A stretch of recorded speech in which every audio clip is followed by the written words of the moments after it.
আলহামদুলিল্লাহ খুব সুন্দর লেগে গেছে। যতদিন বিয়ারিং নষ্ট না হবে ততদিন খুব সুন্দর চলবে। এই যে শব্দ হচ্ছে না কিন্তু এখন আর।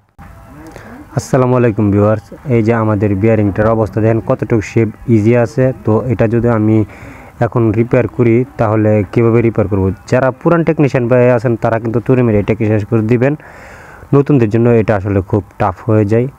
আমি এখানে একটা পুকুরে আপনাদেরকে দেখাচ্ছি কতটুকু ফাঁক। এখানে 10 নম্বর একটা শিট লাগালাম, খুব ইজিলি ঢুকে গেছে, কিন্তু আমাদের শেপটা অনেকটুকু ক্ষয় আছে। তো এই ক্ষেত্রে আমি এখানের মোবিলটা যেটা আছে সেটা ভালো করে মুছে নিচ্ছি।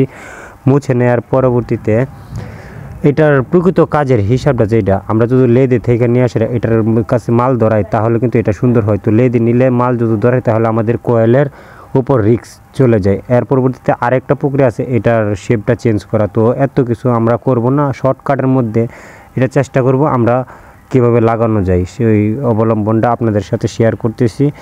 যারা নতুনরা আছেন তাদের জন্য মূলত এই ভিডিওটা।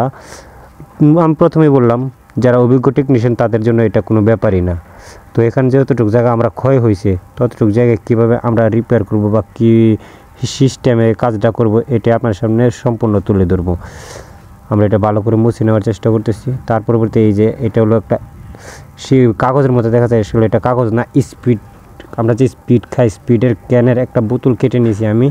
কেটে নিয়ে এটাকে আমার বিয়ারিংয়ের শেপের মাপ অনুযায়ী কেটে নেওয়া হচ্ছে।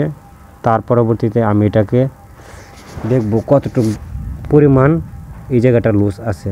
ঠিক আছে, আমরা এতটুকু পরিমাণে আগে কেটে নিচ্ছি। কেটে নেওয়ার পরবর্তীতে আমরা বিয়ারিংটা লাগাবো। তার পরবর্তীতে হার্ড পজিশন হয়েছে কিনা আমরা এটাকে ডাবল করে বেস করে ডাবল বাস করে নিয়ে নিছি।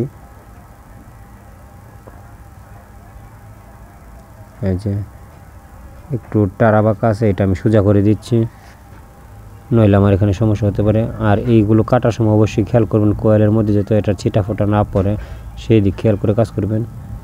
এই যেভাবে আমরা লাগালাম, লাগিয়ে এখন যদি আমি বিয়ারিংটার মধ্যে সেট করে তার পরবর্তী শেপের মধ্যে পুনরায় আবার সেট করি, দেখি কীরকম হয়, আমার কতটুকু লুজ থাকে বা কতটুকু হার্ড হয়, এটা একটা মাপ নেওয়া হচ্ছে আর কি, মূলত আর কিছু না।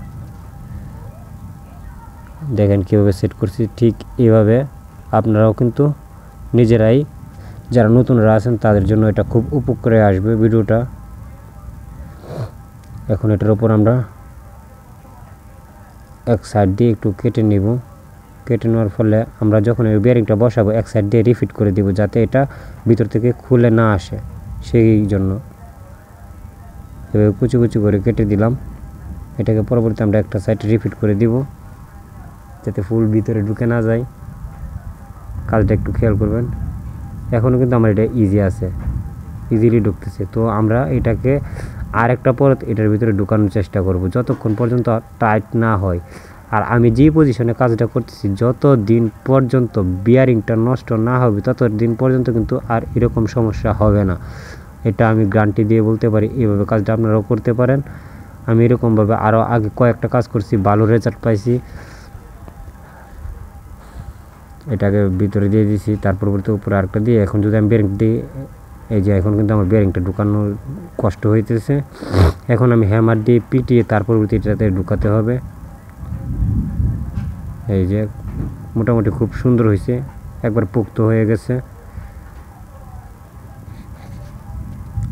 এখন আমরা বিয়ারিংটাকে যে ভিতরে একটু কুচি কুচি করে কেটে দিয়েছিলাম এটা সাইডে রিপিট করে দিব যাতে এটার ভিতরে চলে না যায়।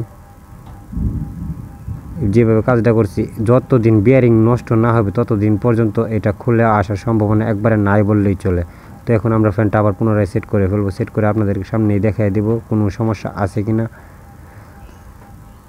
আমরা বিয়ারিংটা সেট করার কলারের মধ্যে একটু গ্রিস করে নিচ্ছি যাতে আমাদের বাড়ি ধরে না লাগে, একবার ইজিলি সেট হয়ে যায়। এই যে আমার ফ্যানটা একবারে ক্লিয়ারভাবে চলতেছে, কোনো আওয়াজ নাই, কোনো কিছু নাই। তো এইরকম ভিডিও যদি পেতে চান তাহলে অবশ্যই আমাদের চ্যানেলটিকে সাবস্ক্রাইব করে রাখুন, পাশে থাকা বেল আইকনটা অন করে রাখুন। ধন্যবাদ সবাই।